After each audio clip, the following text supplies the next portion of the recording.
you. Thank you very much. It's a great pleasure to be here with you today. I want to address the ongoing question of the Iranian nuclear weapons program and the reaction in the West to the election of Hassan Rouhani as president. Unfortunately, many in the United States, including our administration, many in Western Europe, have interpreted Rouhani's election as indicating that there's a new chance to negotiate with the regime over the nuclear weapons program. This is false, it's delusional, it's dangerous. And in fact, we know from Rouhani's own mouth that his experience as the regime's chief nuclear negotiator in 2003-2005 was a long record of deceit, deception, and delay. And the circumstances that the regime faced then were critical, because it had run into enormous technical difficulty at the uranium conversion facility at Isfahan and further difficulties at uranium enrichment. So the regime came up with a device that it has used successfully for 10 years, which is to dangle in front of the gullible West the idea that the regime would renounce nuclear weapons but would be allowed to continue its uranium enrichment program.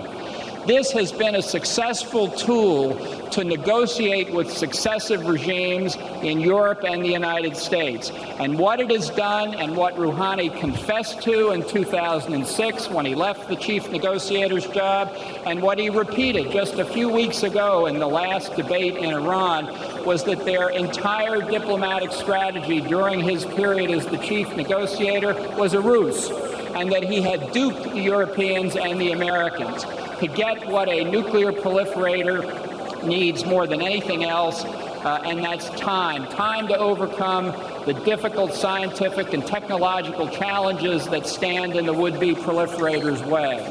We can predict with a near absolute certainty that with Rouhani as president, but as he did in 2003-2005, taking the Ayatollah Khamenei's direction, that more efforts will be made to induce the West to believe that the uranium enrichment program is being suspended, because now the regime wants to break the Western sanctions, but which have not slowed down the nuclear weapons program in the slightest.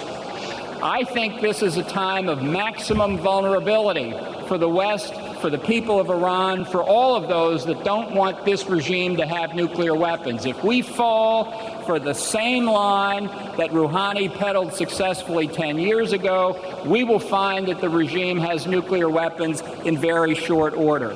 The answer, of course, the only answer, is that the policy of the West, and in particular of my country, the United States, has to be not to negotiate with Rouhani, but to overthrow Rouhani.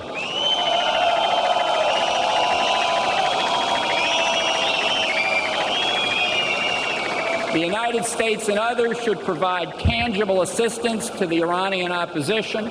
We should take care that the regime is not able to use it for its own propaganda purposes. But make no mistake, the only long-term solution to the regime's effort to get nuclear weapons is to change the regime. We have the capability to do it. Everybody in this room knows the regime is unpopular. Now is the time not to bend to the regime, not to fall for their lies once again, but to adopt the policy of changing the regime in Tehran. Thank you very much.